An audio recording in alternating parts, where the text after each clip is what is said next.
สบายดีเด้อทุกคนคลิปนี้ก็ตั้งแต่คลิปมือที่ว่าท่อนต้องเดินทางไปกินเลี้ยงอยู่ที่สาขา3ผู้ใดทุกคนการเดินทางของเฮามื้อนี้อยากสิบอกว่าไปกันแบบ VIP เลยทุกคนนั่งรถตู้หั่นนะเพราะว่าเฮาไปมื้อนี้แม่นหลายคนแน่ก็เลยว่าเรียกรถเป็นรถตู้เนาะทุกคนเฮานัดกันแม่นเฮาสิไปพอกันอยู่ที่สาขา3นั่นประมาณ 12 โมงประมาณนี้เนาะทุกคนหลังจากที่ว่าท่อนมาฮอดห้านก็สิมีอ้ายๆหลายคนเนาะเพิ่นท่าอยู่แล้วส่วนบางคนก็สิไปตลาดนำแน่มื้อนี้ท่อนก็สิรับบทเป็นพ่อครัวคือเก่านั่นแหละทุกคน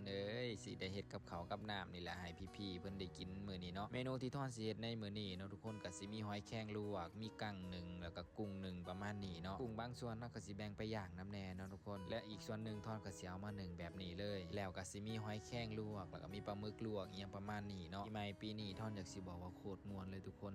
อีกอย่างร้านเฮาแม่น3สาขามารวมกันอยู่ในทีเดียวก็สิบอกว่าคนโคตรหลายเลยทุกคนหลายบ่หลายก็ตามในคลิปนั่นแหละเนาะสาขาที่ท่อนอยู่ก็คือสาขา3ย่านก็มีอยู่ประมาณ7คนและอีกสาขาหนึ่งก็คือสาขาธนบุรีเนาะก็สิมีอยู่4คนที่ได้มาและสาขาที่หลายที่สุดนั่นคือสาขา3เนาะทุกคนรวมๆแล้วก็ประมาณ10กว่าคนผู้ละท่อนก็บ่ได้นับเนาะหลังจากที่ว่าท่อนลวกหอยแล้วกุ้งก็ได้เสร็จเป็นทีเรียบร้อยแล้วท่อนก็สิมาออกแบบนี้เลยอยากสิบอกว่ากุ้งโคตรสดโคตรหวานเลยทุกคนก็มาเบิ่งเมนูปิ้งกันนำทุกคนเอาเลยเมนูย่างก็สิมีพวกซี่โครงย่างมีเนื้อหมูย่างแล้วก็มีกุ้งย่างอีหยังประมาณนี้เนาะแต่ว่าในส่วนนี้ก็สิมีอีกคนนึงเนาะทุกคนเอาเพิ่นย่างอยู่ข้างนอกเพิ่นรับผิดชอบอยู่ข้างนอกหลังจากว่าเฮาเฮ็ดแล้วทุกคนเนาะอาหารก็ได้ขึ้นโต๊ะเป็นทีเรียบร้อยแล้วเฮาก็สิมาถ่ายรูปรวมกันอีหยังประมาณนี้เนาะหลังจากที่ว่าเฮากินข้าวแล้วเฮาก็สิได้มาจับสลากกันเนาะเพราะว่าเฒ่าแก่เฮาเพิ่นมาฮอดแล้วของขวัญก็คือสิเป็นงบของเฮาเองเนาะคนเนาะซื้องบบ่เกิน300แล้วก็ฮอแล้วก็มาจกกันแบบนี้ส่วนเฒ่าแก่เฮาแม่นเพิ่นก็มีรางวัลใหญ่ให้เนาะทุกคนเนาะแต่ว่าทอนได้รางวัลปลอบใจนั่นก็คือ